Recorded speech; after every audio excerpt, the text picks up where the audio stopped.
자, 엔트로피, 그리고 인간의 하루. 별의 먼지와 무의식의 입자. 문득 이런 생각이 스쳤다. 지금 이 순간 내 머릿속을 지나가는 생각 하나가 우주 어딘가에서 시작된 것일지도 모른다는 생각. 수십억 년 전 별이 폭발했고 그때 흩어진 먼지가 지금의 나를 이루고 있다면 이 생각도 꽤 오래된 여행자일지 모른다. 고개를 들어 하늘을 본다. 저 별들이 나와 아무 상관없다고 생각하는 편이 오히려 더 이상하게 느껴진다. 우리는 결국 별이 터질 때 나온 먼지로 만들어졌다고 과학자들은 말한다. 그러니 따지고 보면 나는 우주에서 온 재활용품이다. 썩 나쁜 이력은 아니다. 양자역학 이야기를 조금 해보자. 조금 이상한 이야기다. 입자는 관측되기 전까지 어디 있는지 확실하지 않다. 여기 있을 수도 있고 저기 있을 수도 있다. 물리학자들은 이것을 확률의 구름이라고 부른다. 딱 정해진 위치가 아니라 가능성의 덩어리라는 뜻이다. 이 이야기는 물질에만 해당하는 것 같지 않다. 사람 마음도 꽤 비슷하다. 겉으로 드러난 나 말고 깊은 곳에 잠겨있는 무언가가 있다. 우리는 스스로를 꽤 잘 안다고 믿지만 살다 보면 문득 이런 순간이 온다. 내가 왜 그랬지? 그때 알게 된다. 내 안에 하나의 나만 있는 것이 아니라는 걸. 화내는 나, 참는 나, 도망치는 나, 괜히 농담하는 나. 여러 상태가 겹쳐 있다가 어느 순간 하나로 드러난다. 누군가 말을 던지면 그때 결정된다.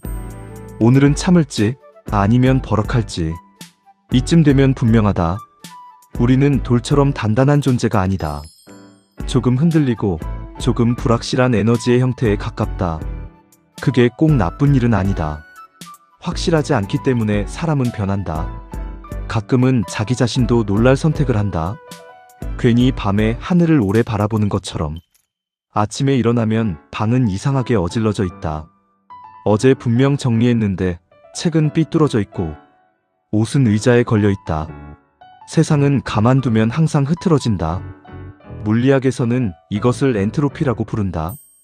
질서가 무질서로 흘러가는 방향. 뜨거운 커피는 식고 얼음은 녹는다. 아무것도 하지 않으면 정리는 유지되지 않는다. 이 법칙은 사람의 삶에도 닮아있다. 관계도 마찬가지다. 연락을 멈추면 자연스럽게 멀어진다.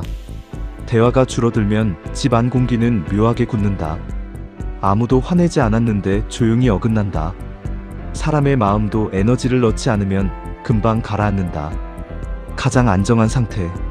듣기에는 평화롭지만 실제로는 아무 일도 일어나지 않는 상태다. 억눌린 감정도 사라지지 않는다. 어딘가로 이동할 뿐이다. 한쪽을 누르면 다른 쪽이 튀어나온다. 그래서 어떤 사람은 회사에서는 차분하지만 운전대만 잡으면 달라진다. 에너지는 사라지지 않는다. 형태만 바꾼다. 이쯤 되면 왜 사는 일이 피곤한지 이해가 된다. 우리는 매일 우주의 방향에 거슬러 질서를 만든다. 방을 치우고 관계를 붙잡고 자신을 다독인다. 생각보다 큰 일이다. 세상은 계속 흐트러지려 하고 그걸 붙잡는 쪽이 언제나 우리이기 때문이다. 그래서 가끔 지치는 건 이상한 일이 아니다. 조금은 당연한 결과다. 비 오는 날 창문을 오래 바라보고 있으면 유리 위로 물줄기가 흐른다. 어떤 물은 곧장 내려오고 어떤 물은 방향을 바꾼다. 서로 만나 새로운 길을 만든다. 빛도 그렇다. 장애물을 만나면 직선으로 가지 않는다. 꺾이고 휘어진다. 그걸 굴절이라고 한다. 그래서 우리는 무지개를 본다. 조금 돌아가야 색이 드러난다. 삶도 크게 다르지 않다.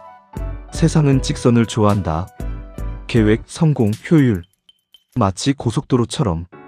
하지만 실제 삶은 골목에 가깝다. 돌아가고 막히고 다시 방향을 바꾼다. 그 과정에서 사람은 자기 내부를 본다.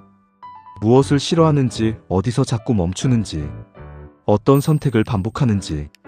그걸 아는 데는 시간이 걸린다. 그리고 어느 순간 변화는 갑자기 온다.